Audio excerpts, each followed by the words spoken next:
Primeiro, agradecer a oportunidade de estar aqui num seminário como esse, enfim, importante, né, de tratar da questão do trabalho, no Dia do Trabalhador, e apresentar um pouco do que a gente faz lá na Maré, lá na Redes da Maré. A Redes da Maré é uma instituição fundada por moradores da Maré e que tem hoje 34 projetos em diversas áreas. A gente vai poder dar uma olhada aqui na apresentação que eu trouxe, né? Então, eu tenho que apontar para cá, para cá. Então, vamos lá. Primeiro, Maré, né? O que é Maré? Eu sei que todo mundo aqui do Rio de Janeiro, enfim, me parece que também em muitos lugares do Brasil já ouviu falar na Maré, né? Na favela da Maré, ou no conjunto de favelas da Maré, no complexo da Maré. Infelizmente, a Maré tem aparecido muito mais nas páginas policiais do que a gente gostaria, e por isso que é tão importante também discutir que lugar é esse, né? Então, primeira coisa, por que Maré? Maré, vocês estão vendo aí, essa era a habitação que se tinha, esses são barracos da década de 70, os últimos acabaram em 80, na Maré, por conta das palafitas, que era uma moradia típica da Maré. Hoje não tem mais isso, né? Hoje está urbanizado, mas essa Maré, aí, o nome Maré vem da palafita, né? Que durante muito tempo ficou na paisagem, na cabeça das pessoas. Algumas fotos, esse é o rola-rola, era assim que as pessoas na Maré faziam para conseguir água. Esse era um dos grandes problemas da Maré, né? E esses barris aí de tonéis de vinho viravam, e como todo pobre é criativo, né? Porque tem que dar um jeito para se virar, era assim que as pessoas faziam para sobreviver, para apanhar água, enfim. Essa outra foto é uma foto recente da Maré, eu já vou falar um pouco mais sobre ela, que é do Google. Então, vocês estão vendo aí o traçado amarelo, a linha vermelha aqui em cima e a Avenida Brasil embaixo. A Maré ela é hoje um conjunto de favelas que está no meio, né, está no entroncamento de 3 grandes vias da cidade, né, a linha vermelha, a amarela e a Brasil. Então, quem entra e sai do Rio é obrigado a olhar para a Maré, né? Então, esse é um fato também importante, né? A Maré está no meio, no centro aí do Rio. E aí um pouco de dados da Maré, para a gente começar a entender um pouco esse universo. A Maré tem 140 mil moradores em 4 km², 38 mil domicílios. A Maré é maior do que 80% de todas as cidades do Brasil. Então, é como se ela fosse uma cidade de médio porte. São 17 favelas que compõem esse conjunto. A população tem uma renda média entre 1 e 2 salários mínimos, já que a gente está falando da questão do trabalho. Eu não coloquei ali, mas os níveis de escolaridade da Maré também são baixos hoje, o que dificulta bastante a questão do trabalho para esses moradores, né? Essa é uma dificuldade. Ela possui hoje 16 escolas públicas que atendem a 14 mil estudantes dentro da Maré. Tem muito mais gente que estuda para fora da Maré, mas esses 14 mil estudantes são da Maré. Então, a gente trouxe os números porque ele dá dimensão. Às vezes, a gente não passa ali pela linha vermelha, passa pela linha brasileira, não sabe o tamanho que tem a Maré, e ela, enfim, é muito grande. Ali a gente já vê um gargalo, né? São 16 escolas de ensino fundamental, e apenas 2 dessas escolas são de ensino médio. Quer dizer, a gente sabe hoje que, para esse dado, para o mundo do trabalho hoje, é um desafio, porque os meninos não conseguem passar do que seria o 9º ano, antiga 8ª série, e fazer ensino médio. Então, é uma barreira, já é uma barreira, essa questão da educação aí na Maré. A Maré começa a ser ocupada na década de 40, lá no Morro do Timbal. A Maré, para quem já foi lá ou para quem passa lá perto, ela só tem um morro, então é uma favela plana, né? Ela tem um morro que é o Morro do Timbal, e começou a ser ocupada na década de 40, e era por onde passava, por exemplo, Dom João VI, né? O Dom João VI, quando saía do Caju, de São Cristóvão, e ia para o passo da cidade, ele passava pela Maré e pegava um barquinho no Porto de Inhaúma e ia para lá. Então, a Maré é um lugar ilustre do século XIX, né? O rei passava por lá. Então, essa é a primeira núcleo de ocupação. E, nos anos 90, ela vai se consolidar como um lugar de habitação, de fato, depois de muita luta, né? A gente não tem tempo para entrar na história, enfim, não é isso que a gente vai fazer aqui, mas só precisa entender que a Maré só vai se fixar nos anos 90 depois de muita luta, de muita organização dos moradores para resolver a questão da água, para resolver a questão da luz, para resolver a questão da escola. Essas escolas são conquistadas, né? O poder público só coloca lá depois de muita organização. Aqueles conjuntos habitacionais que a gente vê na Avenida Brasil, ali na Vila do João, de frente para o castelinho lá do Oswaldo Cruz, aquilo só sai depois de muita briga dos moradores, né? De muita organização dos moradores. Então, essa é uma marca também importante da gente falar, porque tem um senso comum que coloca o morador de favela como um ser passivo, que aceita tudo, que é carente, né? Essa palavra é horrível, a gente não usa na Redes da Maré, ninguém é carente de coisa nenhuma, pelo contrário. É uma história de muita luta, de muita beleza, inclusive, apesar das inúmeras e imensas dificuldades. Uma dessas dificuldades é a questão da própria violência, que nos anos 90 recrudesce muito, aumenta muito a questão da violência. O tráfico de drogas ele se apodera de grandes partes do território e ele passa, inclusive, a controlar uma boa parte da vida das pessoas.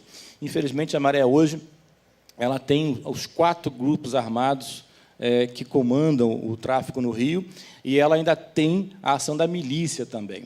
E, junto a isso, tem um batalhão de polícia com 600 soldados lá dentro. Então, nós temos esse cenário, e que, infelizmente, pesa muito na vida dos moradores da Maré, principalmente com a questão dos confrontos. Então, nos anos 90, a luta é para ficar na Maré, para melhorar a vida da Maré, e a gente passa para os anos 2000, que é a luta agora para melhorar a qualidade de vida dos moradores da Maré. Precisa ter educação, precisa ter saúde, precisa ter esporte. E, então, anos 2000 para cá, inclusive é aí que nasce a nossa Redes da Maré, a luta é para ter uma vida melhor, mais digna, e ter os seus direitos respeitados. Bom, diante desse quadro que a gente apresentou para vocês, um grupo de pessoas lá atrás, no final dos anos 90, se perguntava exatamente aquilo ali. O que fazer diante dos problemas da Maré? Né? Ir embora, ficar e aceitar, fazer o jogo, o que se faz? Então, esse grupo resolve se juntar suas forças e fundar o que é hoje a Redes da Maré. Então, a Redes da Maré tem uma marca de nascimento, de nascença, que, para a gente, é fundamental. Ela é fundada por moradores da Maré, né? Por pessoas que, mesmo que não morarem a vida inteira ali, mas que tinham um trabalho com favela, com periferia, que tinham um engajamento político nesse sentido. A gente, desde o nascimento, nunca quis ser uma ONG, uma instituição que apenas fizesse coisas bonitas e bacanas. A gente queria intervir na realidade. Então, esse nascimento, essa marca, é fundamental, porque vai ser a nossa identidade, para onde a gente carrega, e vai ser o guia das nossas ações. Então, vocês vão ver agora, todas as nossas ações, elas têm um sentido, né? A gente não queria fazer uma ONG só para prestar serviço. Isso não estava no horizonte, não está no horizonte ainda hoje. Então, eu, junto com um grupo de pessoas, fundamos a Redes, e criamos os projetos que vocês vão poder dar uma olhada daqui a pouco. Aí está um pouco da nossa missão, né? Quer dizer, eu acabei de falar um pouco disso. Então, projetos que articulem atores sociais comprometidos com a transformação estrutural da Maré, que produzam conhecimento, essa é outra coisa importantíssima para a gente. A gente acha que a favela ainda é muito estigmatizada, ainda existe muito preconceito, porque as pessoas conhecem pouco a favela, e conhecem de uma maneira bastante distorcida, né? Isso não significa que a gente tem que esconder os problemas, muito pelo contrário, encarar os problemas, mas de outra ótica, com outra visão e com outra atitude. Então, a gente acha que precisava produzir conhecimento sobre a favela, né? Isso é uma coisa importante. A gente também queria combater todas as formas de violência. Hoje se fala muito na questão do tráfico, mas existem muitas outras formas de violência na favela, né, que a gente também vai poder olhar um pouco ali, por exemplo. E articular a população, essa é uma coisa importante no nosso nascimento, né? A gente não queria ser uma ilha de excelência. Quem for aqui que vocês estão todos convidados a conhecer a Redes da Maré. A gente tem um prédio bacana, bonito, bem cuidado, mas a gente não queria ser uma ilha de beleza no mar de problemas. Pelo contrário, a gente está dentro dos problemas, a gente quer ser parte da solução, e, para isso, a gente tem que chamar as pessoas, a população da Maré, para fazer parte e para mobilizar essas pessoas. Alguns objetivos, então, lá o primeiro deles é o que eu acabei de falar, é fundamental mobilizar as pessoas, né, para elas resolverem as suas questões, cobrarem do Estado o papel que o Estado tem que ter, cobrar da sociedade civil, cobrar das empresas a responsabilidade que as empresas também têm que ter. Então, um dos nossos objetivos é ajudar a mobilizar a comunidade, desenvolver projetos na área de educação, comunicação, segurança, arte e cultura, vocês vão ver daqui a pouco alguns desses projetos aqui, combater as diferentes formas de violência que a gente tem na Maré, produzir conhecimentos, de novo, produzir conhecimentos sobre os espaços populares, que é um quarto objetivo e que a gente também tem perseguido desde o começo. Bom, eu não espero que vocês consigam ver daí. Na verdade, é muito mais ilustração. Esse seria um nosso organograma, né, para vocês entenderem a complexidade do que a gente tem hoje. Eu estava brincando hoje com a Ana, né, a minha mulher que está ali. A gente começou, só tinha aquele quadradinho lá em cima, né, que era um grupo de 10, 15 pessoas, hoje tem 150, 160 pessoas, e a gente trabalha hoje com 6.000 pessoas na Maré. Daí a complexidade do nosso organograma aí que vocês estão podendo dar uma olhada. Depois eu vou passar um pouquinho.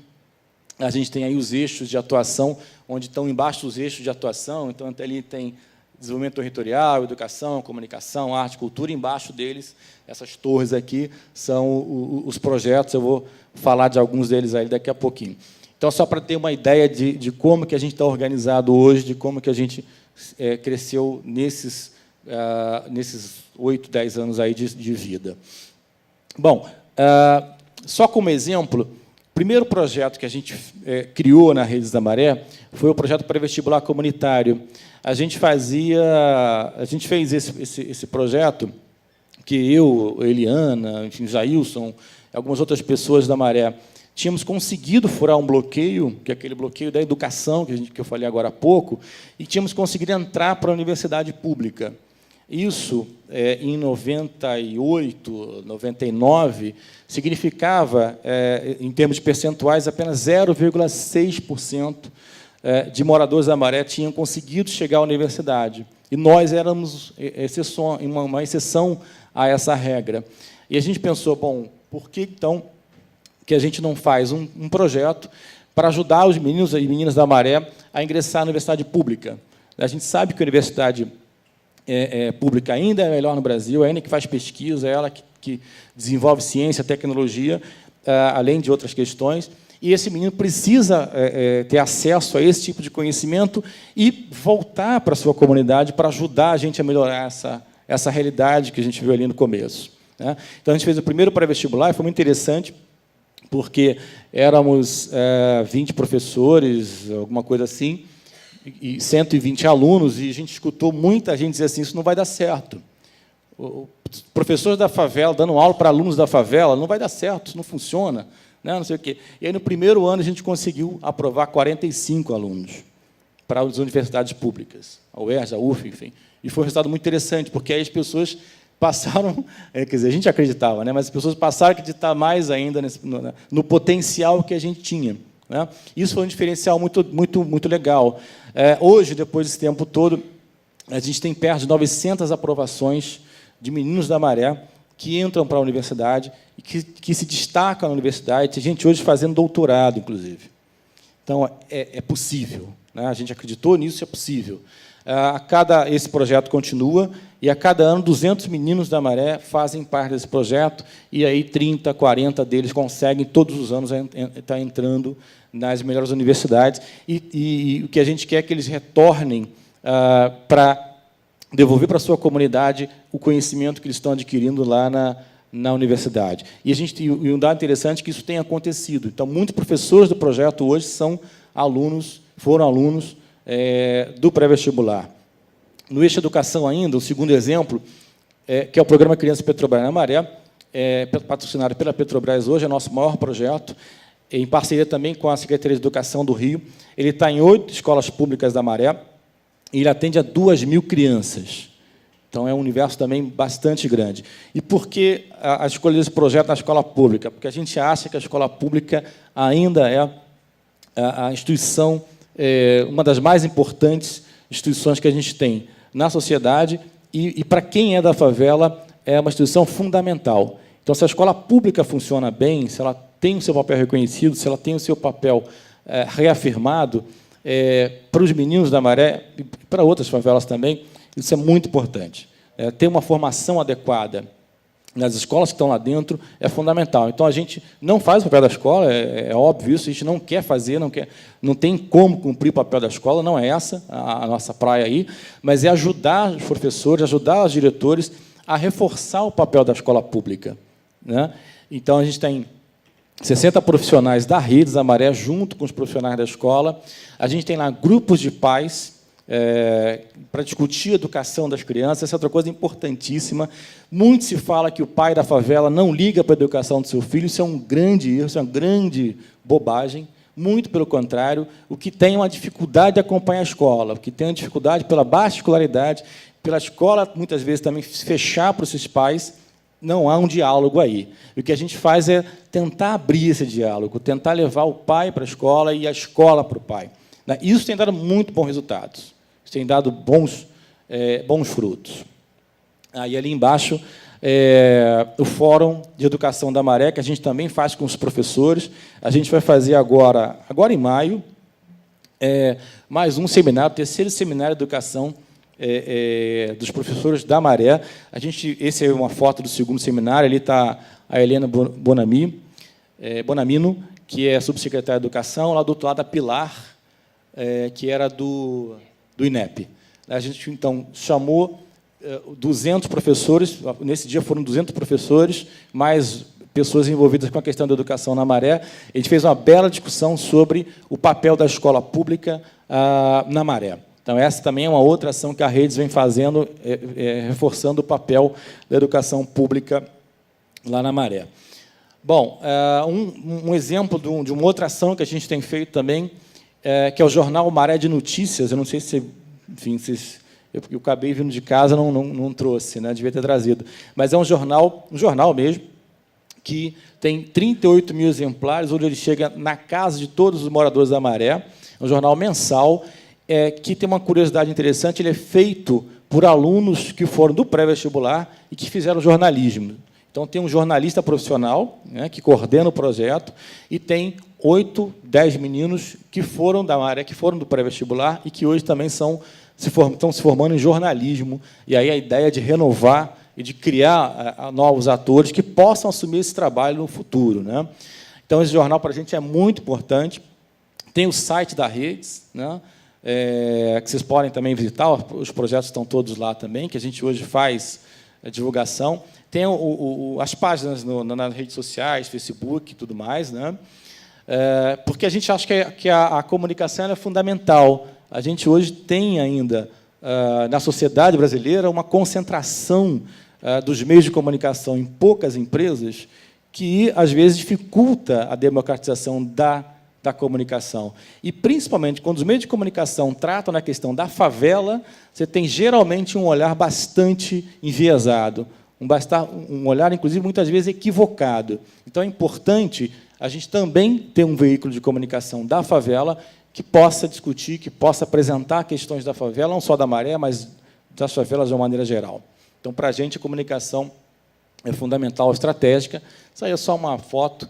Quando a gente foi escolher o nome do jornal, a gente fez o concurso, os moradores que escolheram o nome do jornal, e esse é um dos primeiros panfletos que a gente produziu do jornal. Hoje ele já virou um sucesso lá na Maré, né? No eixo de desenvolvimento territorial, né, a gente tem um projeto que a gente gosta muito, que é o Maré que Queremos, que faz reuniões periódicas com as associações de moradores.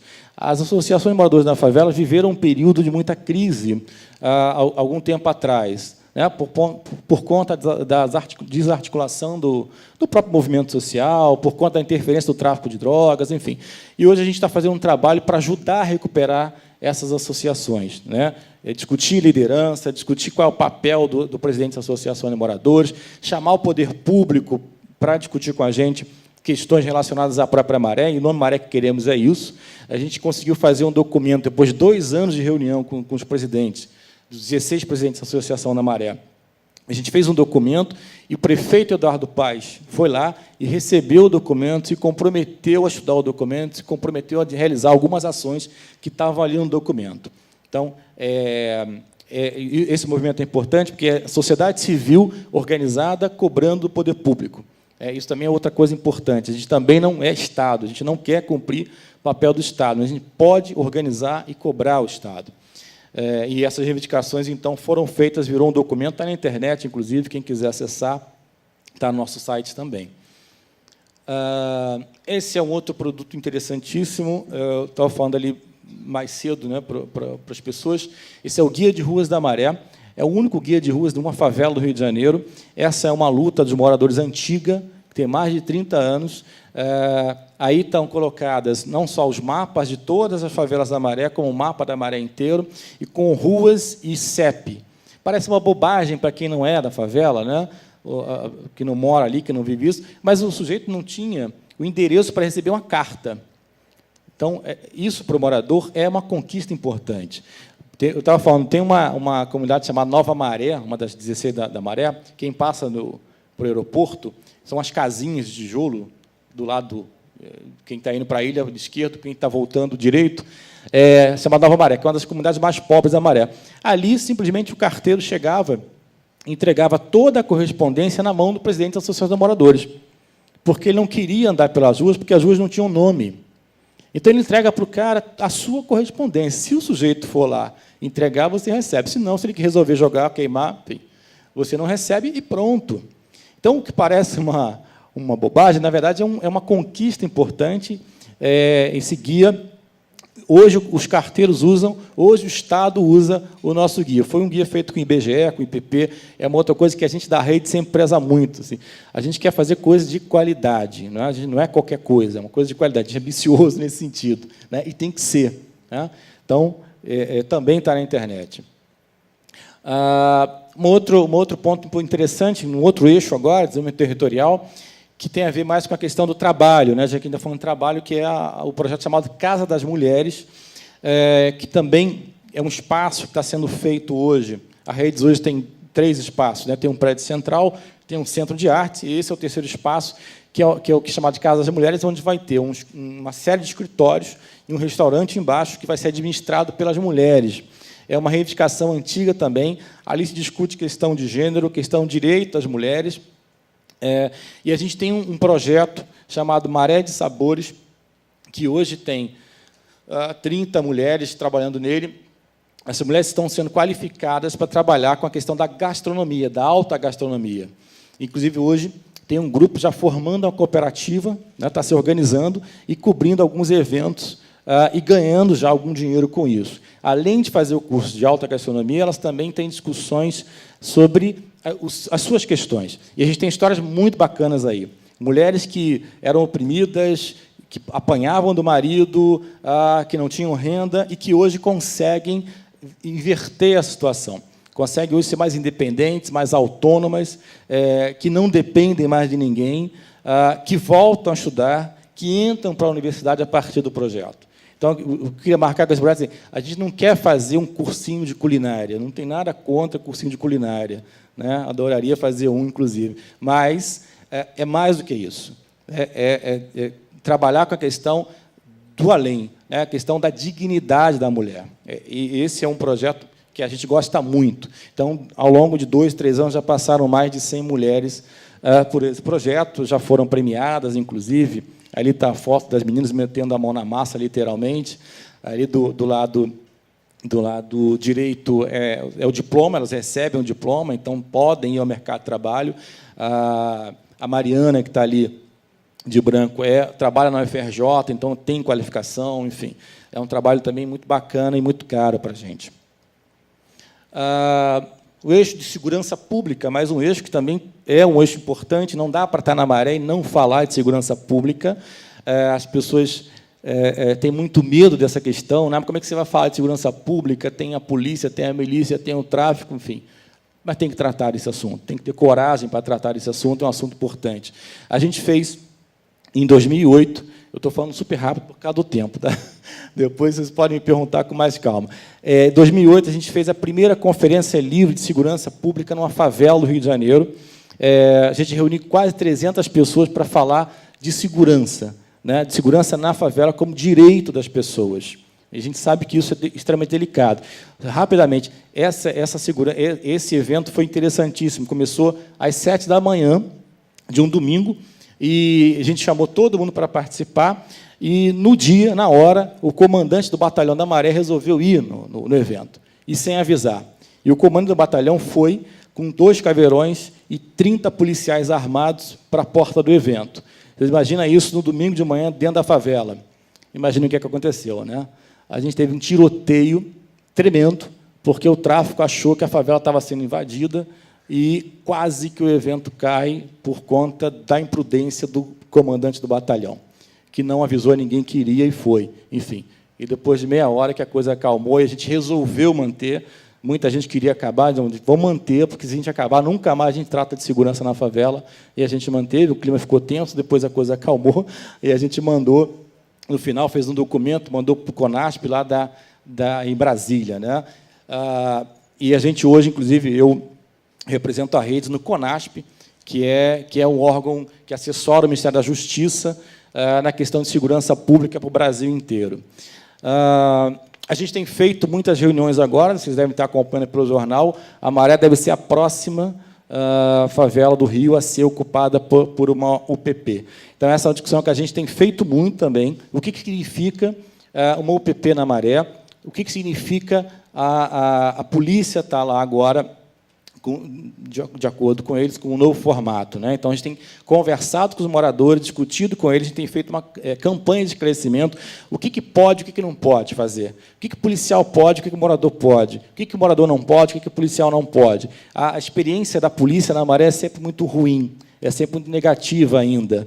A gente tem batidas agora, nesse último fim de semana, vocês ouviram aquela coisa do jogador do Vasco, teve um problema lá e tudo mais, a polícia continua lá, e muitas vezes violando o direito das pessoas. Então, os policiais, alguns policiais, é óbvio, andam com chave mestra e abrem a porta das casas sem autorização e entram nas casas com as pessoas fora de casa. Então, essa é uma luta que a gente tem feito para esclarecer. O policial não pode fazer isso. Ele tem direito de cumprir o seu papel, ele tem que cumprir o papel, mas de outra maneira. Então, a discussão da UPP, a gente tem feito muitos debates sobre isso, inclusive com os policiais, inclusive com o comando do BOP, enfim, com o comando da polícia, com o Beltrame, enfim. Isso é um panfleto que a gente tem distribuído na Maré. Somos da Maré e temos direitos. Isso é uma campanha que a gente tem feito com a Anistia Internacional, inclusive, distribuindo de porta em porta. A gente está pedindo para as pessoas, inclusive, colarem esses adesivos nas suas portas. A gente sabe que tem direitos, sabe quais são os direitos, a gente sabe como agir nesses casos. E a gente tem participado de debates com outras favelas que já têm o UPP, né, e a gente tem algumas questões fundamentais para discutir sobre a própria questão do UPP, que hoje é apresentada como uma solução mágica para todos os problemas do Rio de Janeiro. Eu acho isso complicadíssimo. A coisa é muito mais complexa. Para a gente começar a fechar aqui, a gente tem um centro de artes da Maré, que é um espaço fora do nosso prédio, que é um espaço também na Maré, que deve ter uns 18 mil metros quadrados, é enorme, um galpão gigante, e que a gente tem feito vários eventos lá, né? Então, hoje a gente tem a companhia da Lia Rodrigues, que é uma coreógrafa importante no Brasil. A gente tem uma parceria com a Unirio, que tem capacitado jovens atores, né? E aí também jovens atores que daqui a pouco vão estar no mercado, que é um espaço que também abriga exposições, enfim, manifestações artísticas, e que tem sido muito gratificante para a gente ver as pessoas da Maré indo nesse centro de artes. É um espetáculo Pororoca, que foi estrelado lá pela companhia da Lia. Interessante, porque ele primeiro estreou na Maré e depois foi para Paris. Então, a Maré viu primeiro do que os parisienses, viu? A pororoca aí da Lia. Ainda nesse eixo, a gente tem um outro trabalho, que é o Núcleo de Memória e História da Maré, que eu coordeno pessoalmente, que é um núcleo que faz levantamento da história da memória da Maré. Essa memória, que eu rapidamente passei aqui para vocês, né, é muito rica e está se perdendo, porque os moradores antigos vão morrendo, né, e não se guarda essa memória. Então, a gente tem feito uma série de entrevistas, e, em 2012, ano passado, saiu um livro dos 50 anos de Nova Holanda, que é uma das favelas da Maré, e esse ano, agora, em maio, vai sair um segundo livro, que é sobre o Morro do Timbal e o Parque Maré, que são duas favelas muito antigas também. E é interessante porque as histórias, apesar de as favelas estar muito próximas, as histórias são bem diferentes, né, e são bem interessantes. E a gente vai ver como que essas pessoas conquistam o seu chão. Tem histórias interessantíssimas de como que essas pessoas vêm para o Rio de Janeiro sem apoio de ninguém, sem apoio de empresa, sem apoio de governo, e elas se estabelecem, criam suas relações, criam seu chão, literalmente, né? Tem espaços da Maré que foram criados do nada. Esse é um livro, o livro, né, da Nova Holanda, está no site também, quem quiser baixar, está de graça. E esse é o Sr. Joaquim, que tem histórias interessantíssimas também, um morador antigo da Maré, e o depoimento dele está no livro, a gente valoriza muito esses depoimentos. Bom, para fechar, alguns projetos que são nossos parceiros, o Conexão G, que é um grupo muito interessante, é o primeiro grupo de uma favela do Rio de Janeiro que trata da questão homoafetiva. É um grupo que trabalha com a prevenção, é um grupo que trabalha com a questão da violência contra os homossexuais, enfim. É um trabalho bastante interessante que a Redes apoiou desde o início, é um trabalho que foi premiado agora há pouco pelo Ministério da Saúde. A Companhia Marginal, que também são artistas que também saíram da Redes da Maré, é um grupo hoje independente. O Mão na Lata, que é um grupo de meninos que tira fotografias a partir do pinhole, que é aquela foto artesanal, né, que é muito interessante também, acabaram de lançar um livro agora. O Teatro das Comunidades, que é uma parceria com a Unirio, que tem criado atores também interessantíssimos, daqui a pouco vocês vão estar vendo aí nas novelas e nos teatros esses meninos. A alfabetização de jovens e adultos com a FRJ, a Maré ainda tem um problema sério de alfabetização, então quase 10% dos moradores ainda são analfabetos, isso é um problema grave. Um trabalho com as associações de moradores, que eu acabei de falar, né, um reforço, uma rediscussão do papel delas. O Muda Maré, que é um projeto ambiental junto com a FRJ também, a Maré tem um problema gravíssimo, quem for lá, a gente quase não tem árvore, então é um ambiente seco, quente, né, e essa é outra discussão que a gente tem feito com o pessoal lá de biologia da UFRJ. Bom, e aí, para fechar, todo mundo conhece um pouco desse pedacinho da letra do Herbert Viana, né? Acho que ficou meio que o hino da Maré. O Herbert Viana, ele falou um dia na entrevista, aliás, a gente tem uma lona cultural com o nome dele lá, que nós administramos, né? E ele fez essa música olhando da UFRJ para a Maré. E eu acho interessantíssima, né, porque ele consegue traduzir bem, nesse pedacinho, muita coisa que a gente vive lá no cotidiano, né? E ele pergunta, né, viver do quê? Né? Viver da... Só não se sabe fé em quê? Né? A arte viver da fé só não sabe fé em quê? Em que esse povo, com tanta dificuldade, né, que fé é essa que move essas pessoas, né, de onde que elas tiram força para enfrentar essas adversidades, enfim, esses preconceitos, essas dificuldades enormes na vida? E aí a gente, na Redes, responde com essa foto, né? A fé vem da esperança do presente, né? Por que não do futuro? Porque tem que fazer agora, né? O futuro se constrói agora. Então, agora tem que ser feito, né? E nosso papel na Maré é ajudar a construir um outro presente para que essas crianças tenham um futuro melhor, né? Possam ter um mundo melhor. Obrigado.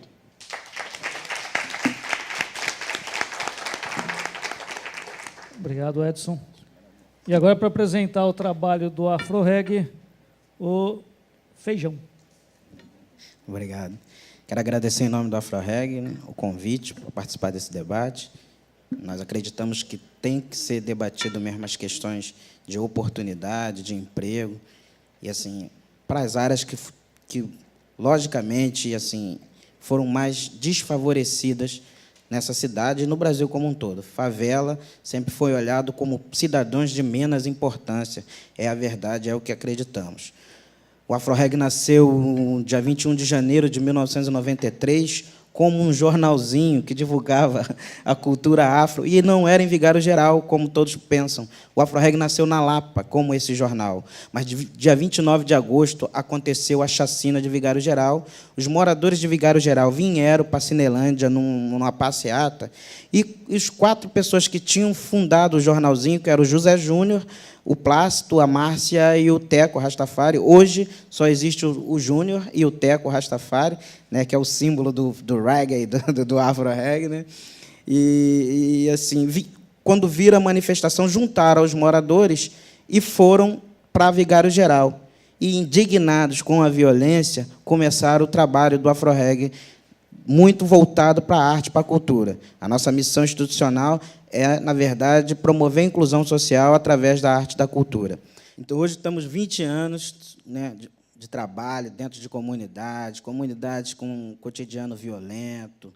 Nós temos que sempre estar mediando conflitos, tendo que dialogar com o tráfico e dialogar com a polícia. Também, no início, o AfroReg era visto como protetor de bandido, porque o AfroReg trabalhava dentro de comunidade, e, quando começou a se trabalhar dentro de comunidade, o Júnior fala muito assim, que ele não se conformava em ver jovens menores de idade envolvidos com crime, e começou a fazer esse resgate de jovens do mundo do crime. E aí, quando tira um cara do crime, ou tira um cara que já foi até criminoso, que pagou sua pena e tudo mais, mas assim, reinsere ele no mercado de trabalho, isso era visto com muita desconfiança. Graças a Deus, hoje não. Hoje nós trabalhamos também com a polícia. Hoje temos mais de 30 projetos, e em um deles a gente tem um projeto Comandos, que reúne algumas pessoas que foram resgatadas do crime e foram lideranças no tráfico do Rio, junto com um inspetor de Polícia Civil que desarticulou o sequestro no Rio, com comandantes do Estado-Maior da Polícia Militar e com um sargento do BOP. É o projeto Comandos. O AfroReg, hoje, nós somos 6 núcleos de atuação no Rio de Janeiro, né? Estamos em Vigário Geral, Parada de Lucas, Complexo do Alemão, Complexo da Penha, Morro do Cantagalo e Jardim Nova Era, em Nova Iguaçu.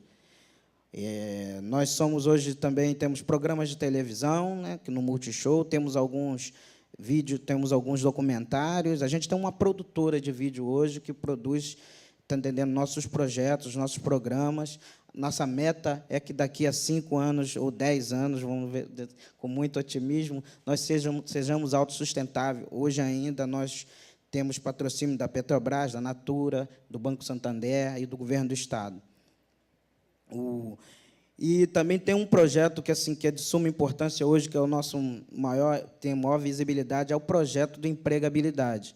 O projeto de empregabilidade nasceu em 2008, e com o objetivo de colocar mesmo ex-criminosos no mercado de trabalho.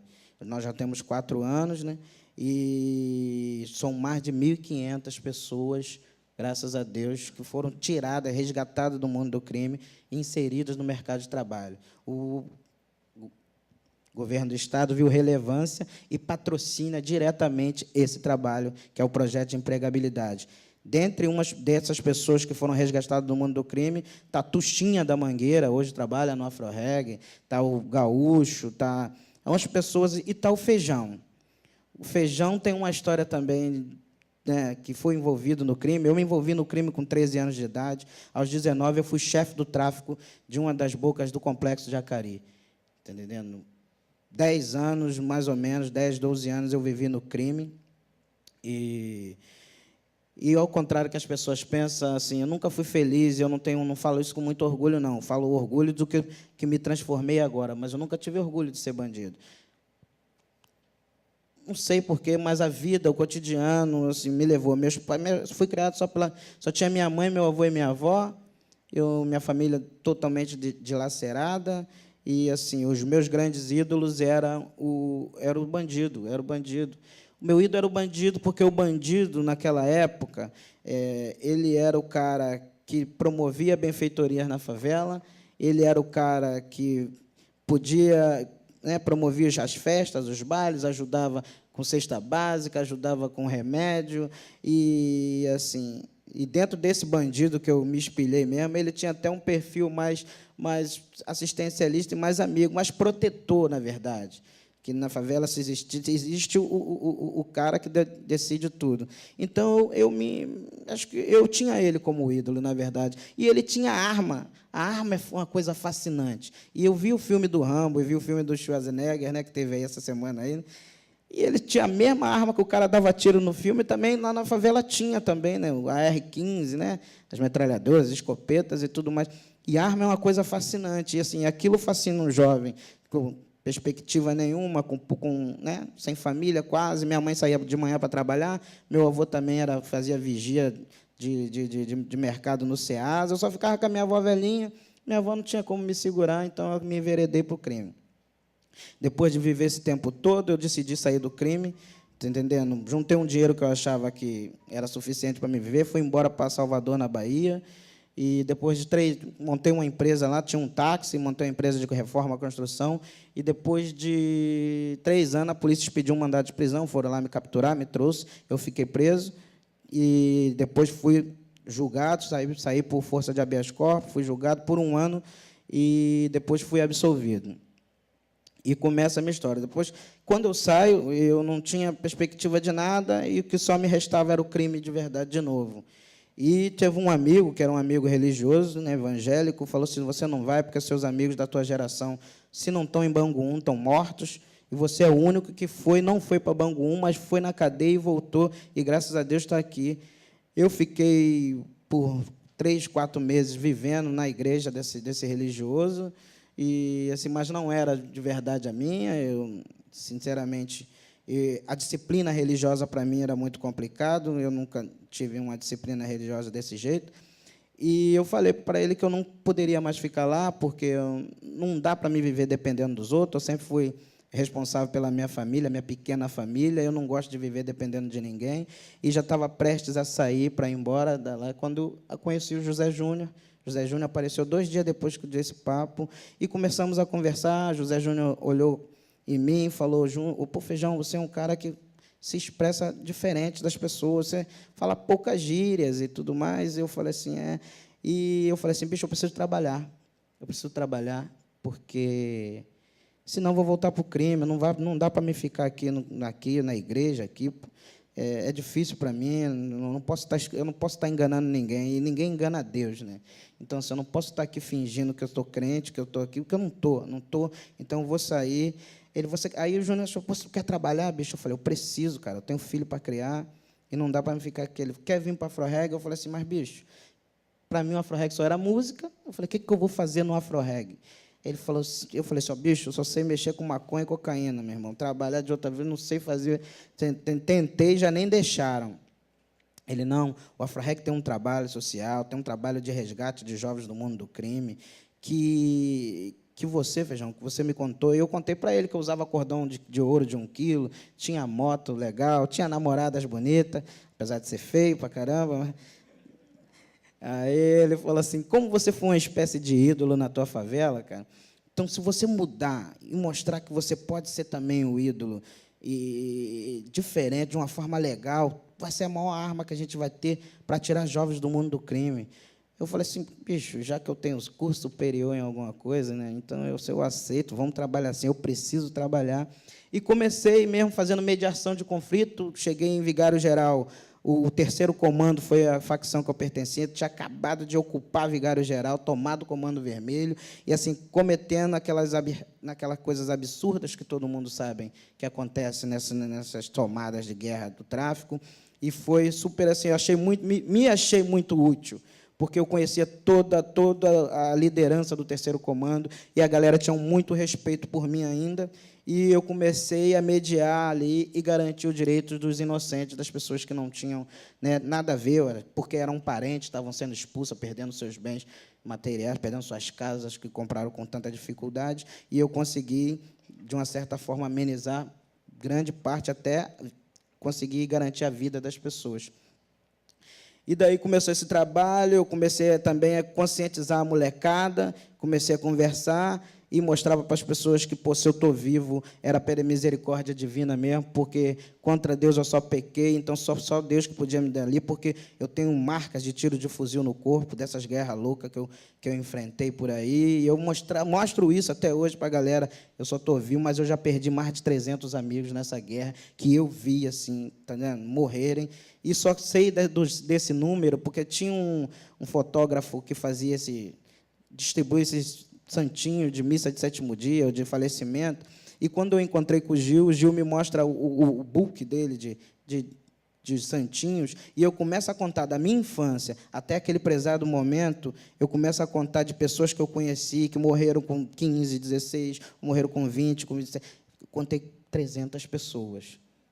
Tá? Então, assim, eu falei assim, pô, esse não é o que eu quero para mim, né? Não é o que eu quero para mim. E aí eu começo a conscientizar essa galera, comecei a conscientizar, eu comecei na Afroheg em 2007, o projeto de empregabilidade começa no 2008, e eu comecei a enviar pessoas para o projeto de empregabilidade, não só de Vigário Geral, onde eu, né, trabalhava, agora eu trabalho aqui na Lapa, aqui na sede administrativa, e eu começo a mandar não só de Vigário Geral, mas começo a mandar de Acari, começo a mandar da Maré, que o Facão é muito meu amigo, foi nascido e criado comigo, e eu começo a mandar de Senador Camará, porque são de favelas que era da facção que eu pertencia, as pessoas começaram a me olhar com outros olhos, e eu comecei a encaminhar.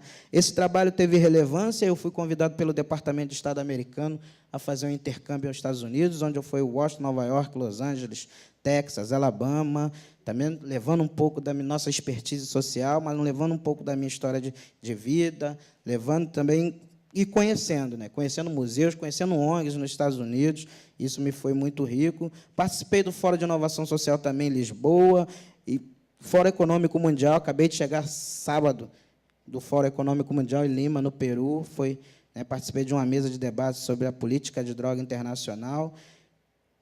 Atuei na arte também, o Cacá Diegues fez aquele filme 5 vezes Favela, e foi lá em Vigário Geral para selecionar os atores do grupo, né? Mas eu não era ator, não era nada, eu estava ali como mediador de conflito. E aí o Cacá soube da minha história de vida e perguntou se eu queria fazer um teste, porque tem um papel de um bandido, de um chefe do tráfico, que ia brigar com o Tiago Martins, que era um outro chefe do tráfico. Eu falei, aceitei, o que eu tenho que fazer? Ele falou, não, tu vai ter que decorar um texto, tu vai fazer um teste, tu passar, ganhou o papel. Eu falei, vamos embora, que isso aí eu tenho experiência de sobra, né? Já tenho um laboratório da vida toda, né? E eu fiz o teste, passei no teste, assim, com atores da Globo, né, também competindo, e eu estreei o filme no tapete vermelho de Cannes, assim. A minha vida transformou de verdade, gente. A minha vida transformou de verdade. Eu nunca pensei em ser exemplo para ninguém, tá entendendo? E pelo trabalho do Afroheg, esse trabalho de 20 anos, pelo acreditar no ser humano, acredito que o Júnior acreditar na transformação do ser humano e usar isso como uma ferramenta, de usar a minha vida como ferramenta para fazer as pessoas sonhar. Hoje eu chego desses países, hoje eu conheço 9 países, né? E quando eu chego na favela, eu começo a falar para o maluco, eu faço questão de comprar um tênis bonito. Assim, por exemplo, eu cheguei de Nova York, eu compro um tênis bem bonito mesmo, daquele bem chamativo, e chego na Boca de Fumo, o cara, pô, que tênis bonito. Eu falei, eu encho a boca, comprei em Nova York. Porque ele pode até ter dinheiro para comprar um tênis daquele, mas em Nova York ele não vai, que ele está preso ali dentro, porque ele não vai poder sair dali.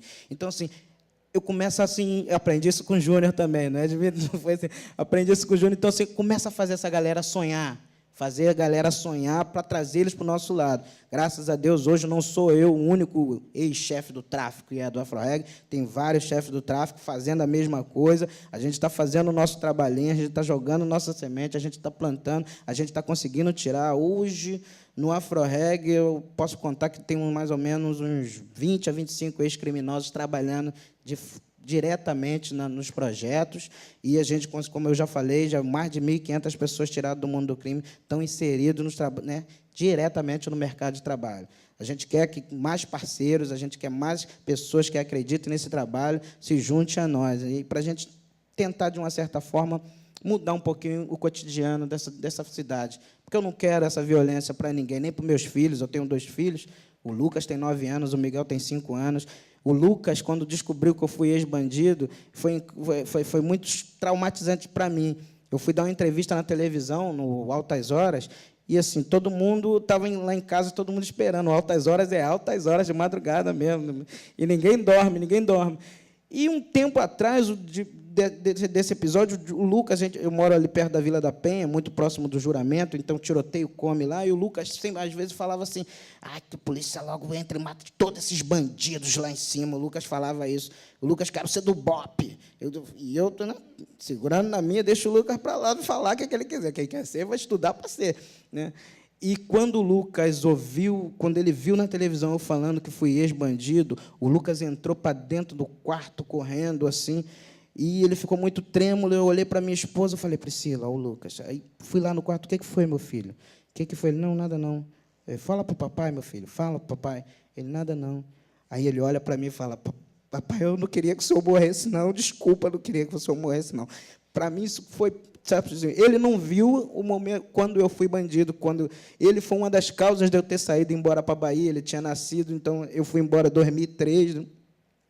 Ele foi um dos motivos de eu largar o crime, entendeu? E ir embora. Então, ele não conheceu. Graças a Deus, ele está conhecendo esse meu lado da minha vida por mim, está entendendo? Está conhecendo, e por eu poder falar, tanto ele, o Miguel ainda não entende, tem 5 aninhos só, mas o Lucas entende, ele está conhecendo por mim, então a gente debate muito, eu converso muito com ele sobre isso. Nós não moramos mais na favela, mas a minha família toda mora na favela, e ele vai quase todo final de semana para a favela, jogar bola, vai brincar com as crianças, mas tudo mais, porque eu quero que ele conheça essa realidade mesmo, e hoje ele não fala mais isso, que quer que a polícia entre e mate todos na favela, está entendendo? Esse preconceito de quem mora fora é muito importante, está entendendo? Porque hoje eu vejo que quem mora fora tem um olhar totalmente diferente de quem mora dentro, e olha com muito preconceito mesmo, porque dentro de casa eu tinha um que estava com 9 anos, com preconceito, está entendendo? Então, assim, para mim é muito importante, está entendendo? Eu agradeço demais ao AfroReg por ter me dado essa oportunidade de vida, de poder trabalhar, tá entendendo? De poder ganhar meu dinheiro honestamente, ser digno e poder criar meus filhos, está entendendo? Eu acho que, assim, eu não tive pai, eu acho que a minha presença é muito importante para os meus filhos, eu não quero jamais faltar para o meu filho, como o meu pai me faltou para mim. Muito obrigado.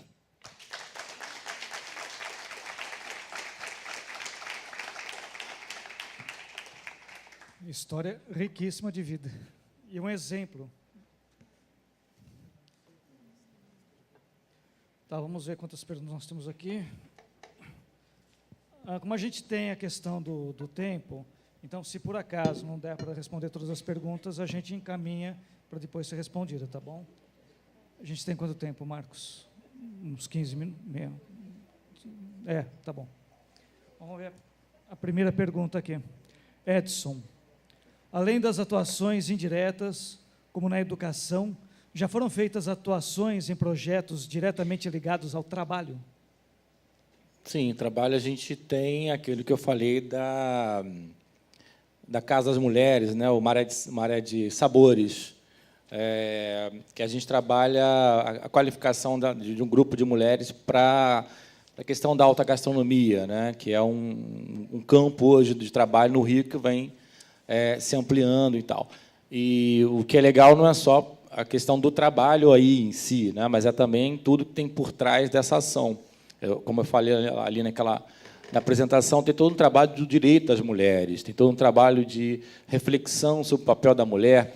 O Feijão estava falando agora, estava aqui lembrando, você falou da sua avó, né, da sua mãe, como que a mulher na favela, quer dizer, a mulher no geral, né, mas na favela tem um papel fundamental na criação, né, tem um papel fundamental no acompanhamento da escola. Então, a gente trabalha, além da questão do trabalho em si, que é fundamental, também a questão dos direitos, né. Isso, para a gente, o nosso trabalho é sempre sempre pensando melhor, na questão que vai além da questão estrito sensu, né? AfroReg, qual a maior dificuldade para trazer os jovens do tráfico para o trabalho de vocês? É a remuneração. Porque o jovem, quando ele sai do crime, assim, e, digamos, dependendo da boca de fumo que ele trabalha, ele tem uma remuneração quase 4 vezes mais do que um salário mínimo que ele ganha, às vezes, por semana. E, assim, ele não tem qualificação. E como é que ele vai ganhar 4 vezes mais por mês se ele não tem qualificação? É um trabalho de formiguinha mesmo, é um trabalho de conscientização mesmo, é de botar na cabeça dele que a vida dele vai mudar, mas vai mudar para melhor, ele vai poder deitar e dormir com tranquilidade, ele não vai precisar ter medo da polícia, ele não vai precisar... Então, assim, é colocar também as coisas que é mexer um pouquinho na dor dele. É o que eu costumo fazer. Assim, eu sei que ele não dorme direito, eu sei que ele passa as madrugadas, e quando dá 5 horas da manhã ele fica pensando onde eu vou dormir. Porque não é em qualquer lugar que ele vai dormir, senão ele vai ser pego. E não é qualquer um também dentro da favela que vai abrir a porta para ele dormir também. Tá entendendo? É mostrar para ele os amigos que morreram no passado. Quantos já morreram, bicho? Vai esperar para morrer também. É tentar mostrar também as coisas ruins, porque assim, o que ele preza nessa vida é muito pequeno, é o momento do baile, é o momento da namorada, é o momento da gargalhada, e assim, e os outros momentos são muito maiores, e assim, é o momento da maior angústia. Eu costumo dizer que nessa vida tem 3 momentos. É o momento da iniciação, da fascinação, né, que ele se fascina e entra no crime. É o momento da embriaguez do sucesso, quando ele acha que chegou em algum lugar e deslumbra, acha que é o cara, que é o tal, que ele pode tudo. E é o momento da angústia, da depressão, quando ele quer sair e não consegue. Eu vivi esses 3 momentos, e, por isso, eu consigo, de uma certa forma, trazer esse moleque para o meu lado, trazer esse jovem para o meu lado. Redes. Vocês vivem um momento em que estão próximos das UPPs. Como vocês veem esse processo na vida dos jovens e dos trabalhadores da comunidade? Olha, tem muita expectativa hoje na Maré, né? A população vive muito essa angústia do que vai ser a partir da ocupação e a instalação da UPP na Maré. E, de maneira geral, a população ela quer a instalação por conta de tudo isso que o Feijão fala muito bem, né, dessa experiência que ele conta aqui. Não é fácil, né, viver num lugar que você possa ter um tiroteio agora. Não é fácil sair para trabalhar e deixar o seu filho ou os seus familiares, você não sabe se vai ter um tiroteio, se a polícia vai entrar. A gente tem 16 escolas da Maré, muitas vezes a polícia entra na hora que as crianças estão entrando na escola, na hora que estão saindo da escola, então tem 200 crianças no meio da rua, entra o BOP. São 200 crianças em potenciais alvos ali. Enfim, então, essa realidade, sobretudo os confrontos, a gente tem a experiência da UPP nesse sentido é positiva, porque ela acaba com esses confrontos de entrada, chegada, de encontrar com a polícia. Então, é óbvio que a população da favela não quer confronto, ela quer viver em paz, como todo mundo aqui, né? E só abrir um parênteses aqui, ninguém na favela é conivente com o crime, isso não existe. Né? Não existe o cara... e Feijão, de novo, Feijão, vou referir sempre a você, porque a tua experiência é fantástica. Mostra isso muito bem, quer dizer, nem o garoto está no tráfico, nem a população que está ali, ninguém quer confronto. Né? Então, ninguém é conivente com isso. As pessoas querem paz. A UPP traz isso no primeiro momento. O problema da UPP, e aí a complexidade da coisa, é que a polícia, e a experiência que a gente tem em outras favelas, isso acontece, é que a polícia passa a querer regular a vida das pessoas. Então, o comandante da polícia, ele que tem que dizer que horas a pessoa entra em casa ou não, que horas sai, se tem fio, se pode fazer festa ou não, se pode escutar o funk ou não. Isso é perigoso. Isso não dá para substituir uma ditadura por outra ditadura. Eu tive no Santa Marta, agora, uns 2 meses atrás, e tinha mais de 100 lideranças políticas das favelas ocupadas, uma questão que os caras colocavam essa. O policial ele acha que ele pode regular a vida da comunidade. E isso é um problema. E isso precisa ser discutido. Eu estava em Manguinhos outro dia, fazendo uma palestra na biblioteca de Manguinhos, que é excelente, e foi muito interessante, porque chegou um grupo de policiais, estávamos eu e o Jorge Barbosa, que esteve aqui, não é? Vocês puderam ver, o Jorge é uma figura fantástica, esteve aqui. A gente fez uma palestra, a gente fez juntos, e depois, na saída, veio um grupo de policiais correndo na porta, e tinha um grupo de jovens, alguém estava fumando maconha em algum canto, e eles vieram saber se eram jovens ali, enfim.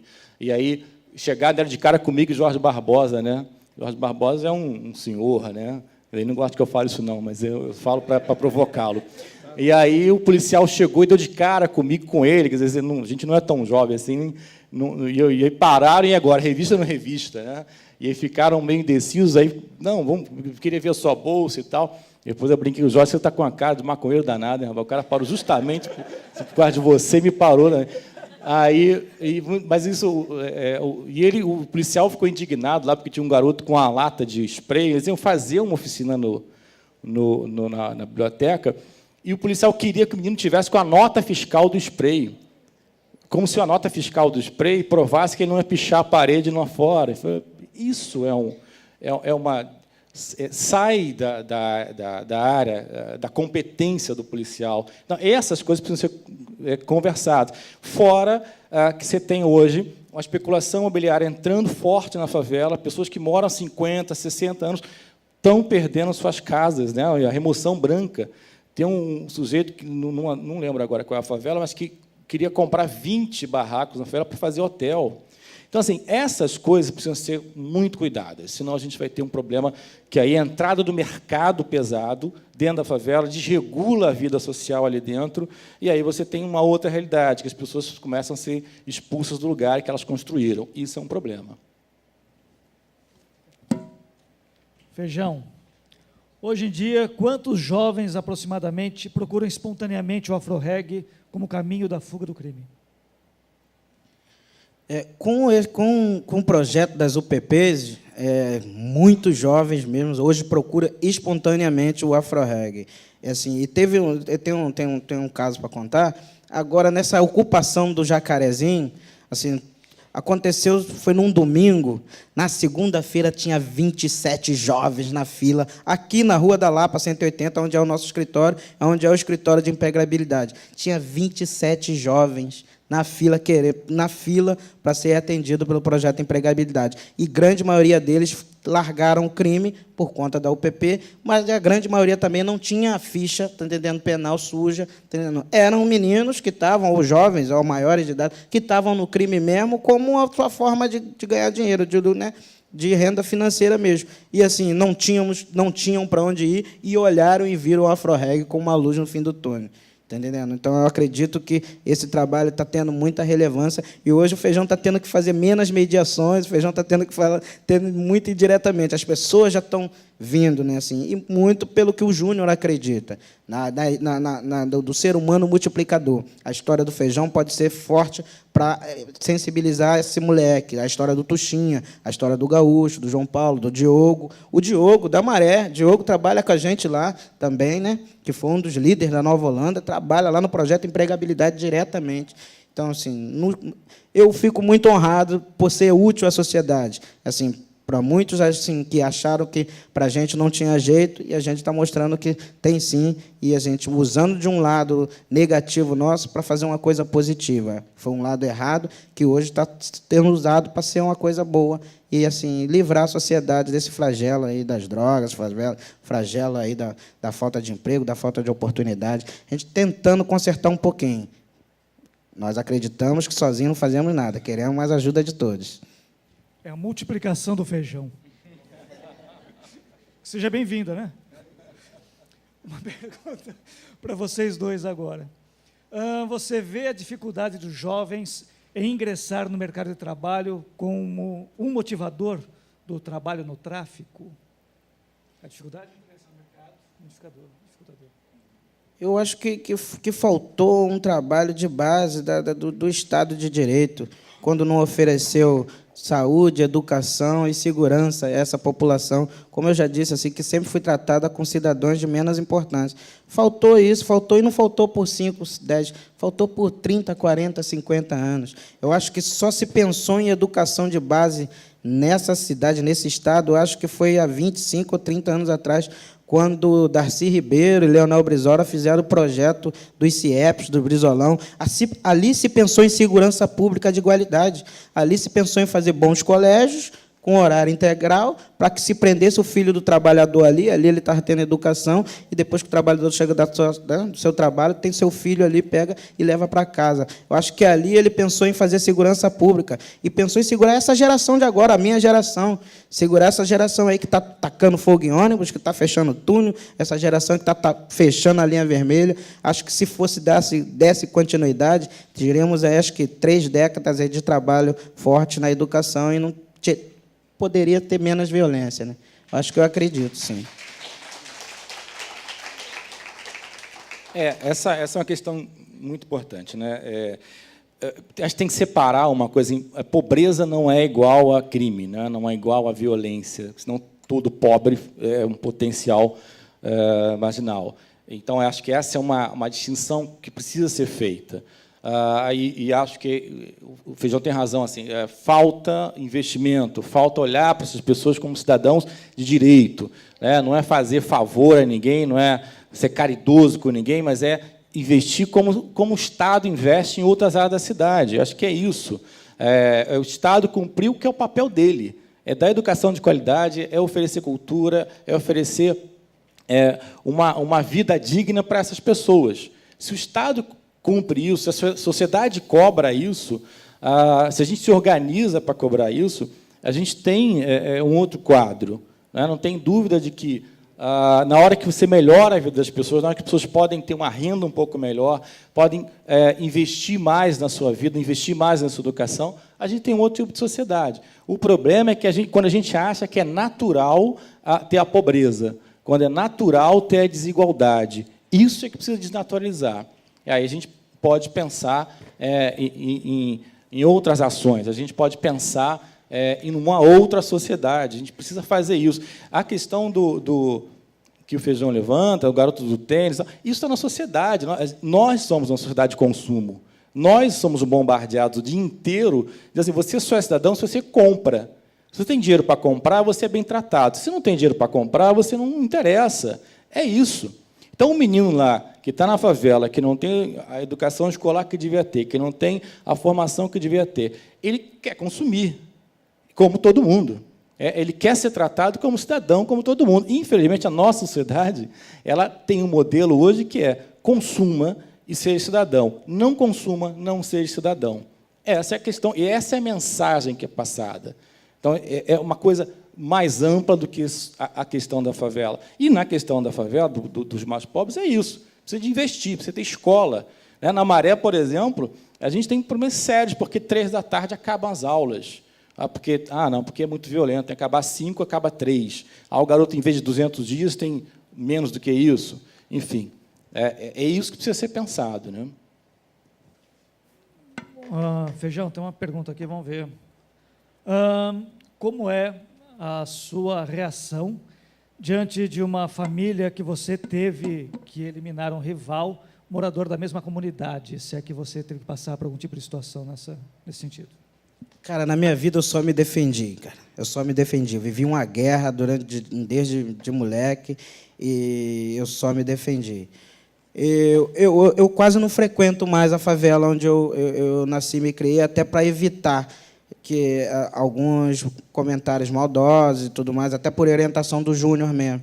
Eu quase não vou em Acari. Eu fui no final do ano passado, né, e quando eu quero ver minha família vem até minha casa e tudo mais.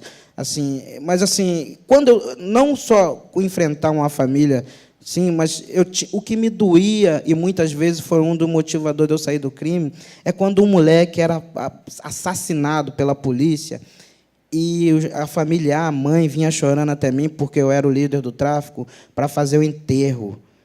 Eu ficava vergonha, porque, de uma certa forma, ela me culpava, e ela me dava a responsabilidade por ele, e, muitas das vezes, eu não sabia o que fazer, tá entendendo? E aquilo me doía bastante, o sofrimento de uma mãe, a dor de uma mãe por ter teu filho assassinado pela polícia, tá entendendo? Então, aquilo, quando eu tinha que fazer o enterro de um dos meus, de uma pessoa do meu grupo, tão próximo de mim, que já me doía por ele ter morrido, mas me doía mais pela dor da mãe dele, da família dele. Isso foi uma das coisas também que me tiraram disso. Eu, no final da minha carreira criminosa, eu já tinha vergonha de andar armado, de exibir fuzil, eu andava com a arma pequena na cintura, escondendo.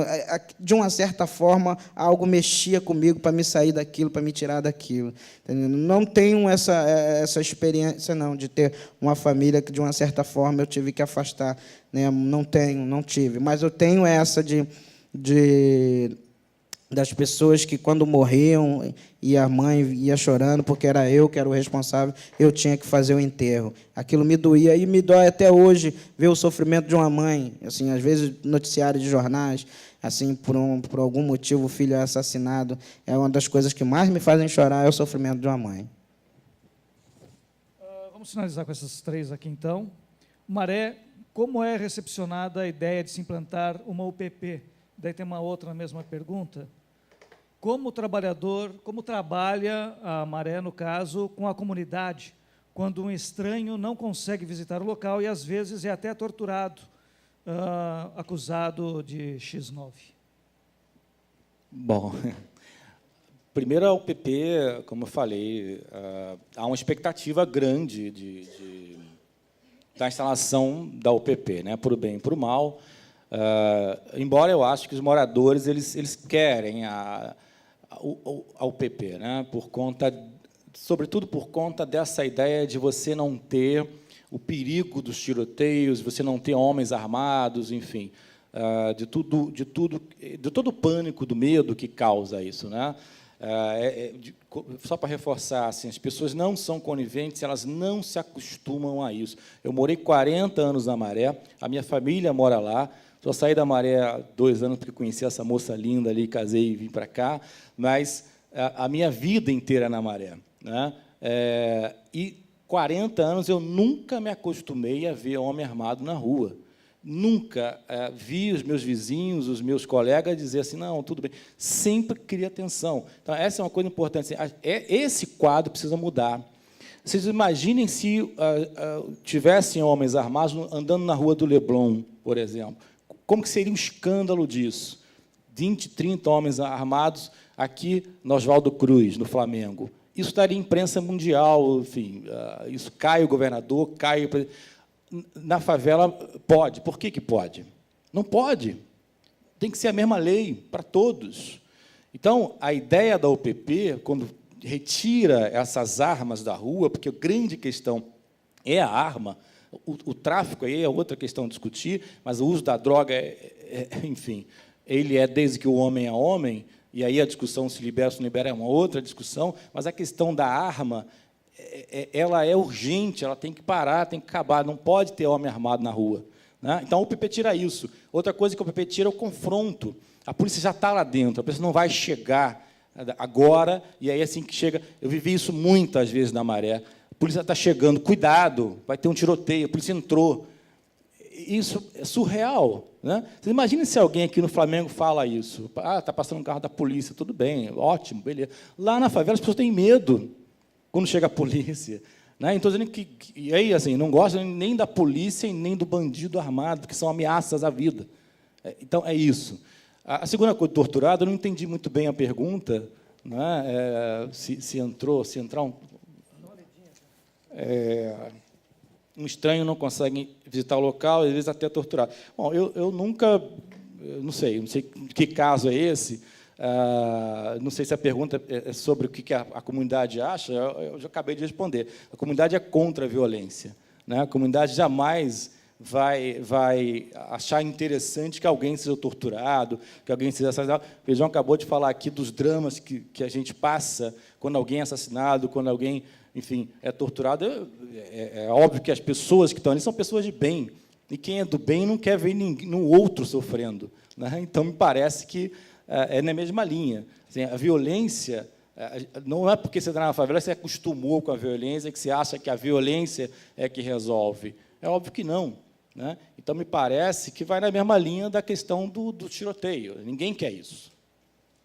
Bom, temos aqui todo o tempo do mundo nos próximos 30 segundos. Tem só mais 2 questões. Por que não foi falado sobre a preocupação da saúde, que é fundamental à vida do indivíduo? Eu falei um pouquinho da saúde, né? Que se faltou segurança, né? De qualidade, de educação e saúde.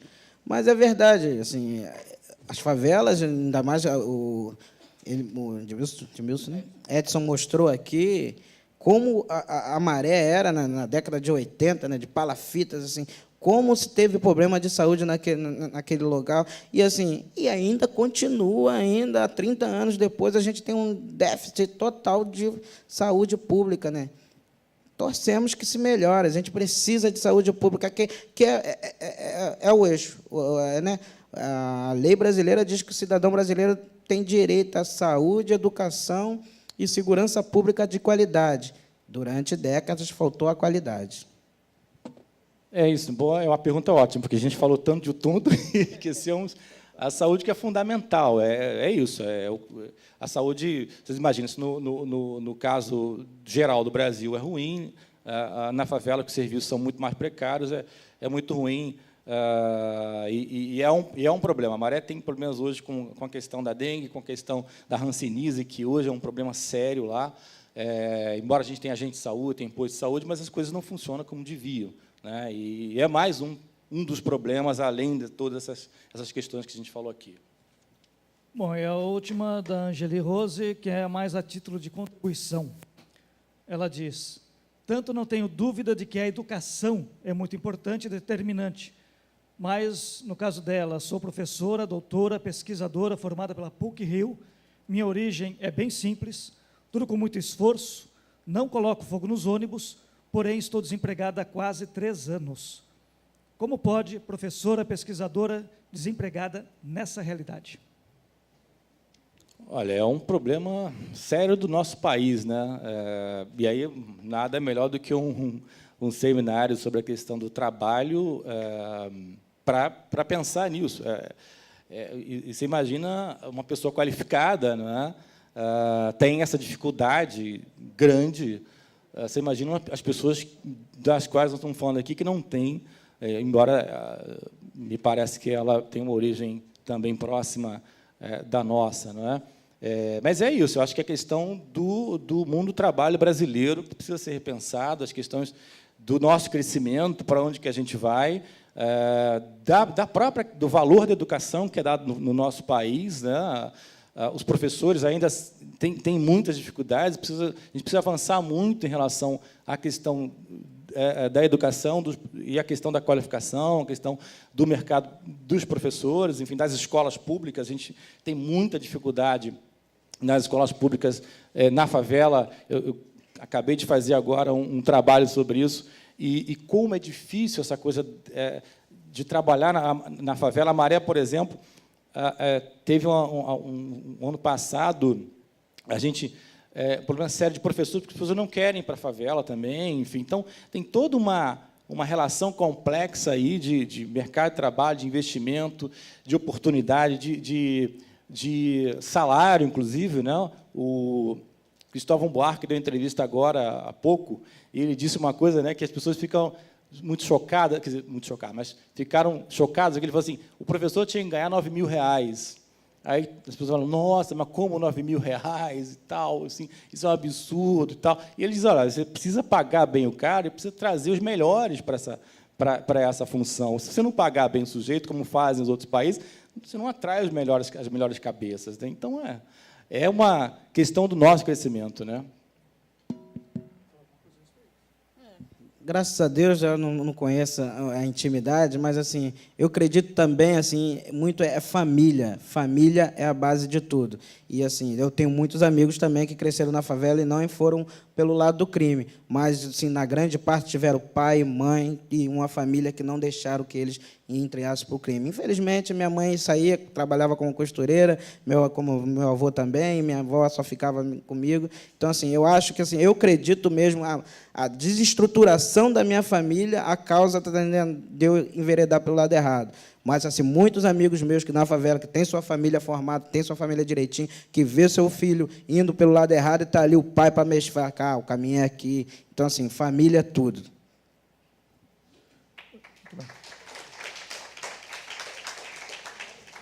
Para a gente finalizar, então, que daqui a meia hora tem a próxima mesa, Eu gostaria que vocês fizessem uma consideração final, rápida, comercial, se vira nos 30, e que vocês dessem os endereços eletrônicos para as pessoas conhecerem um pouco mais o trabalho de vocês. Então, muito obrigado, assim, estou à disposição, né? Eu quero agradecer em nome do AfroReg, nós estamos à disposição para todo tipo de diálogo, de debate. Quero falar para vocês também que quem tiver, algumas pessoas que querem largar o mundo do crime, o escritório do Empregabilidade aqui na Rua da Lapa, número 180, 12º andar. Nós temos nossa rede social, né, que é o do Grupo Cultural AfroReg, nós temos nosso site, que é do Grupo Cultural AfroReg, nós temos programas de televisão domingo no Multishow, Conexões Urbanas, que é todo domingo às 10 da noite, no Multishow, que é no canal a cabo. Muito obrigado e estamos aí.